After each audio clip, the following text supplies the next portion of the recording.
हमारे हाथ से शिक्षा छीन ली तो जितना बर्बाद ओबीसी होगा उतना बर्बाद एससी होगा, एसटी होगा, माइनॉरिटी होगा। शिक्षा खत्म, रोजगार खत्म, आमदनी आपकी है नहीं और सब खुश हैं कि हमको। एक आदमी हमारे यहां था, तो पुरानी कहावत में मिलता है, उसको वरदान देने के लिए कोई आया तो कहा एक शर्त है कि हम तुमको, तुम जो मांगोगे वो मिलेगा, लेकिन जितना तुमको मिलेगा उससे दुगना तुम्हारे पड़ोसी को मिल जाएगा, छोटे भाई को मिल जाएगा। तो वो चाहता तो मांगता कि मुझे एक घर मिल जाए, गाड़ी मिल जाए, नौकरी मिल जाए, भले उसको 2 मिल जाए कोई बात नहीं, लेकिन उसने क्या मांगा पता है? कि मेरी एक टांग टूट जाए ताकि दूसरे की दोनों तो टूटेगी। हमारे लोग इसी में खुश हो। हम पता ही नहीं, हमें समझ में आया कि हमारा दुश्मन कौन था वैचारिक रूप से। ओबीसी में किसान कमेरा जातियां 60% आबादी ओबीसी की, और ओबीसी की न तो जाति जनगणना हो रही है और न तो ओबीसी को उनके आरक्षण मिल रहा है। आज भी मंडल कमीशन कहता है 52% आबादी को 27% आरक्षण मिला हुआ है। शेड्यूल कास्ट को तो चलो 15% आबादी थी, 15% मिल गया। शेड्यूल ट्राइब को 7.5%, अब थोड़ी बढ़ गई है लेकिन फिर भी आबादी के मुताबिक रिजर्वेशन मिल गया। ओबीसी की आबादी 52% मंडल कमीशन के अकॉर्डिंग, रिजर्वेशन मिला 27। आज भी इस देश का एक इंस्टीट्यूशन बता देना जिसमें ओबीसी 60% हो पाया हो, 27% भी नहीं है। 27 छोड़िए, आज देश के सेंट्रल यूनिवर्सिटीज में ओबीसी प्रोफेसर 4% है, आबादी 60% है। यानी जिस देश में 100 में 60 प्रोफेसर ओबीसी होने चाहिए, उस देश में 100 में 4 प्रोफेसर ओबीसी हैं, और ओबीसी सबसे पहले धर्म बचाने की लड़ाई में लड़ने चला जा रहा है। यार ये बात हमें अपनी आलोचना के लिए कहनी पड़ेगी कि नहीं करनी पड़ेगी? अरे धर्म तो दिल में था रे भाई, मोको कहां ढूंढे रे बंदे, मैं तो तेरे पास में। ना मैं मंदिर, ना मैं मस्जिद, ना काबे कैलाश में, ना मैं जप में, ना मैं तप में, ना मैं व्रत उपवास में, खोजी हो तो तुरते में ले हो पल भर की तलाश में। कहें कबीर सुनो भाई साधो, मैं तो हूं विश्वास में। और धर्म के नाम पर जो लोग अपना दुकान चलाने लगे, हमारे ओबीसी समाज के लोग वहां चले गए। बताओ देश में कितने जज ओबीसी हैं? सुप्रीम कोर्ट में जितने जज बैठे हैं, क्या 100 में 60 ओबीसी हैं? क्या 100 में 60 मीडिया में लोग ओबीसी हैं? क्या देश के उद्योगपति में, ठेकेदारी में, पैसे वालों में 100 में 60 लोग ओबीसी हैं? और जबकि नारा उत्तर भारत में लगा था कि संसोपा ने बांधी गांठ, पिछड़ा पावे 100 में 60। उस नारे को बहुजन समाज के लोगों ने आगे बढ़ाया कि 100 में 90 शोषित हैं, शोषितों ने ललकारा है, धन धरती और राजपाट में 90 भाग हमारा है, 10 का शासन 90 पर अब नहीं चलेगा, नहीं चलेगा। मान्यवर कांशी राम उस नारे को आगे बढ़ा रहे थे। अब जरा इस बात का जवाब दो, 15% शेड्यूल कास्ट के न जज हैं, न ब्यूरोक्रेट हैं, न प्रोफेसर हैं, न मीडिया है। शेड्यूल कास्ट के 15% लोग नहीं है, 1.5% से ज्यादा आबादी नहीं है। सुप्रीम कोर्ट में आज शायद एक सुप्रीम कोर्ट का जज शेड्यूल कास्ट से है, 2 ओबीसी है, शेड्यूल ट्राइब तो एक भी नहीं है। आदिवासी का जल जंगल जमीन पर छीन करके अडानी को देना है, और आदिवासी वहां जाकर के लड़ रहा है जंगल में, तो उसको जेल में डाल दिया जा रहा है कि ये आदिवासी नक्सली है, गोली मार दो इसको, मिस्टेकन आइडेंटिटी है। Where is 90%?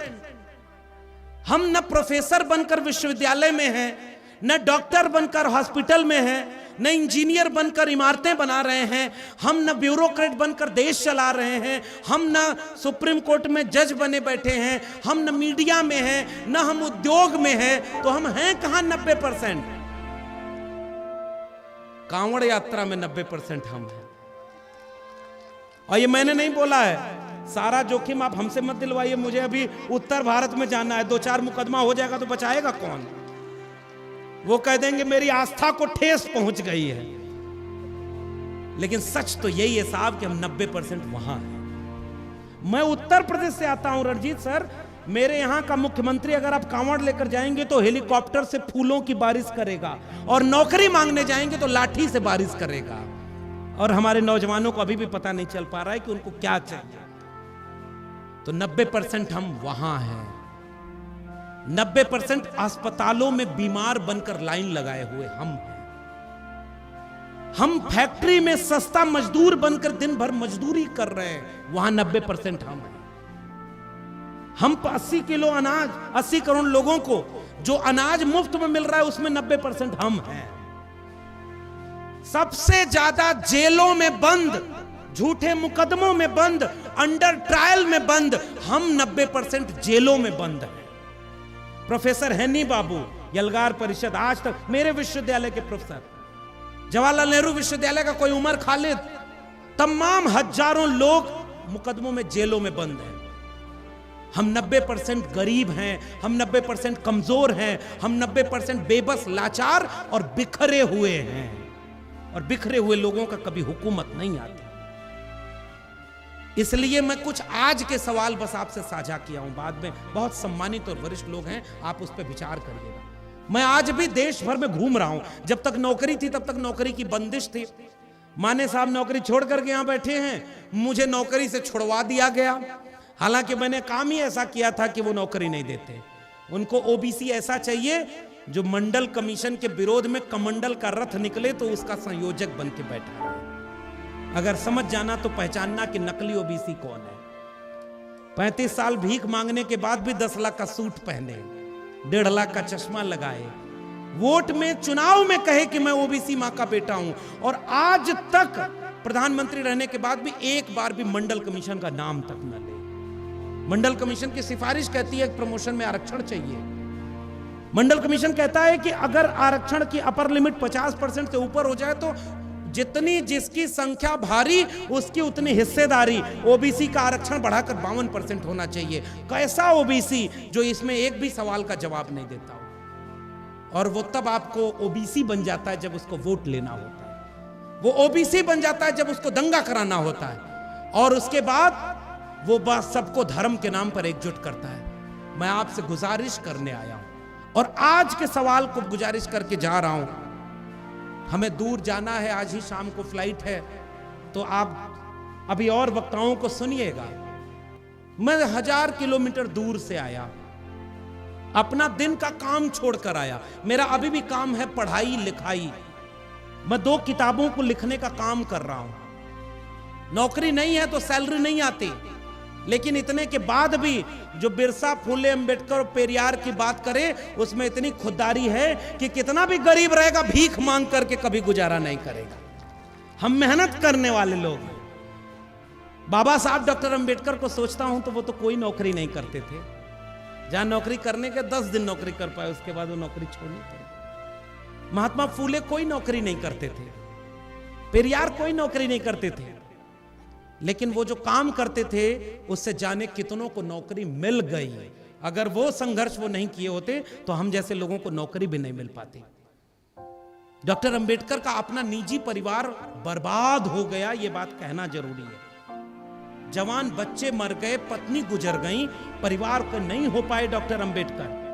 मैं इसलिए उनको अपना मसीहा, अपना नायक मानता हूं कि जब उनकी कलम में ताकत हुई तो अपनी कलम से उन्होंने जाति देख करके न्याय नहीं दिया, उन्होंने ऐसा संविधान बनाया जो इस देश के हर नागरिक को समता और न्याय देता है, अधिकार और सम्मान देता है। इसलिए मेरा नायक भी डॉक्टर अंबेडकर है, और ये बात हम कहते हैं।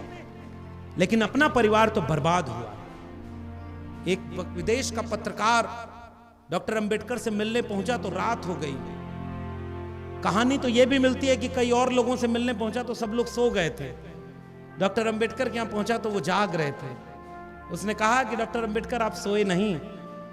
तो डॉक्टर अंबेडकर ने कहा कि मेरा समाज सो रहा है इसलिए मैं जाग रहा हूं। आज उनके जागने का क्या फल है।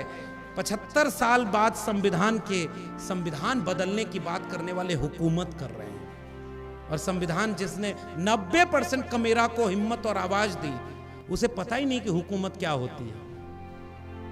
बाबा साहब ने कहा कि जाओ अपने देश की, अपने घरों की दीवारों पर लिख दो कि तुम इस देश के शासक हो। अब दीवार पर तो लिख दिया, पानी बरसा मिट गया, अब शासक कहां से बैठे? क्योंकि हमने अधूरे मन से लिख दिया था। हम औपचारिकता निभा रहे हैं। हम अपने जो लड़ने वाले लोग हैं उनको बचा नहीं पाते।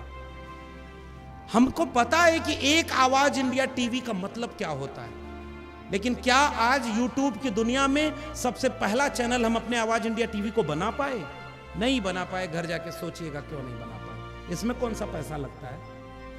कितना हम लाइक, शेयर और सब्सक्राइब करा पाते हैं अपने लोगों को? हम पता ही नहीं हमें कि किसको मजबूत करना है। विपरीत परिस्थितियों में जो निडर होकर के, बेखौफ होकर के लड़े, आप हिम्मत बन के उसके साथ देना चाहिए। आप न लड़ पाओ तो दूसरे आदमी को तैयार करो जो लड़ने वाले का साथ दे। अगर वो भी ना कर पाओ तो चौराहे पर जब बैठो तो उसकी तारीफ किया करो कि हां, विपरीत परिस्थितियों में भी लड़ने वाला कोई खड़ा है। अगर वो भी ना कर पाओ तो जा करके उसकी आर्थिक मदद कर देना। अगर वो भी ना कर पाओ तो केवल इतनी मदद करना कि उसका विरोध मत कभी करना और उसका विरोध मत होने देना। लेकिन सच बताइए, हमारे समाज की सबसे बड़ी समस्या क्या है? हमारा पहला विरोधी हमारे घर में पैदा होता है। हम राइट और रॉन्ग? भाई को भाई से लड़ा दिया गया और हम बिखरे हुए लोग अब इंतजार कर रहे हैं कि कोई अंबेडकर अवतार लेंगे, कोई फूले आएंगे, कोई पेरियार आएंगे, कोई कांशीराम आएंगे, तब इस समाज को एकजुट करेंगे। कोई लौट कर नहीं आने वाला। और हम कोई पुनर्जन्म में यकीन नहीं रखते। आज हम भी चाहते हैं कि हमारे घर में कोई अंबेडकर हो, कांशीराम हो, लेकिन हमारे घर में ना हो, पड़ोसी घर में हो। हमारा बच्चा तो अच्छी जगह नौकरी करे, अच्छी शादी विवाह हो, अच्छा घर बनवा ले, यहां लाखानदूर में भी एक घर रहे, एक घर नागपुर में रहे, और अगर अच्छी नौकरी रहे तो दिल्ली में भी एक घर बनवा ले। और समाज की चिंता कौन करे? पड़ोसी करे। हाकिमे शहर क्यों किसी बात पर अब ठौर करे? उसकी मर्जी है, जिसे चाहे उसे गौर करे। सोचते सब हैं जरूरी है बगावत, लेकिन चाहते ये है कि आगाज कोई और करे। समझ पाए? अपने घर से कुर्बानी न देनी पड़े।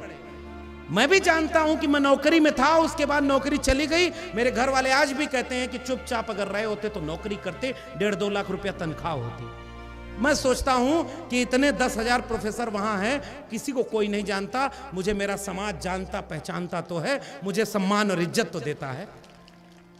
इसलिए जो भी लड़ने वाला हो, मेरी गुजारिश है उसे अकेला मत पड़ने देना। और मैं आपसे छोटा हूं, मंच पर जितने लोग बैठे हैं उनसे उम्र में छोटा हूं। मेरी जितनी उम्र नहीं होगी उतना उम्र संघर्षों में देने वाले लोग यहां बैठे हैं। मैं आपसे निवेदन करके जा रहा हूं, हमने नाक लंबी कर दी और दिल छोटा कर लिया है। अब हमारे दिल में अपने भाई के लिए भी जगह नहीं बची। ओबीसी से लड़ रहा है, SC से लड़ रहा है, और जो नहीं लड़ रहा है उसके लड़ाने के लिए सुप्रीम कोर्ट से फैसला आ जा रहा है। बांट दो, आरक्षण को बांट दो।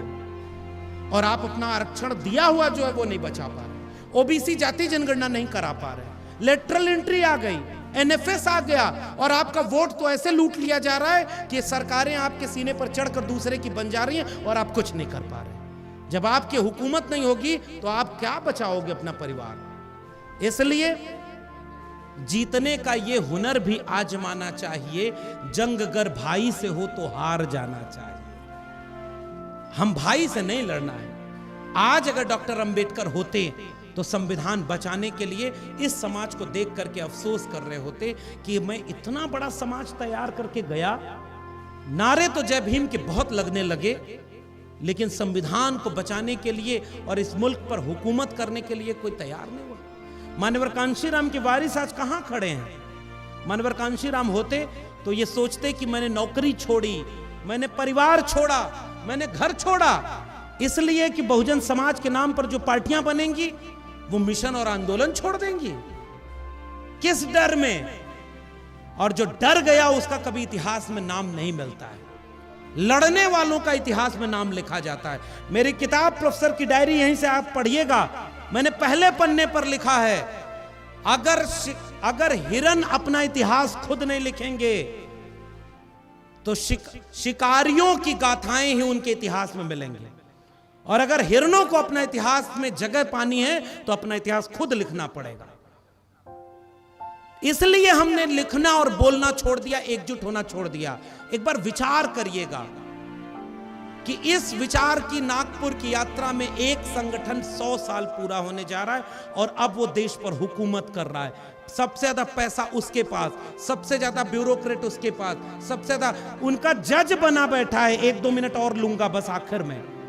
इलाहाबाद हाई कोर्ट में एक जज है और जो यादव है, मैं ये बात जोर से कह रहा हूं कि इलाहाबाद हाई कोर्ट का एक जज यादव नाम है उसका, वो खड़ा होकर के विश्व हिंदू परिषद के कार्यक्रम में खड़ा होकर कह रहा है कि इस देश में तो बहुसंख्यकवाद ही चलेगा।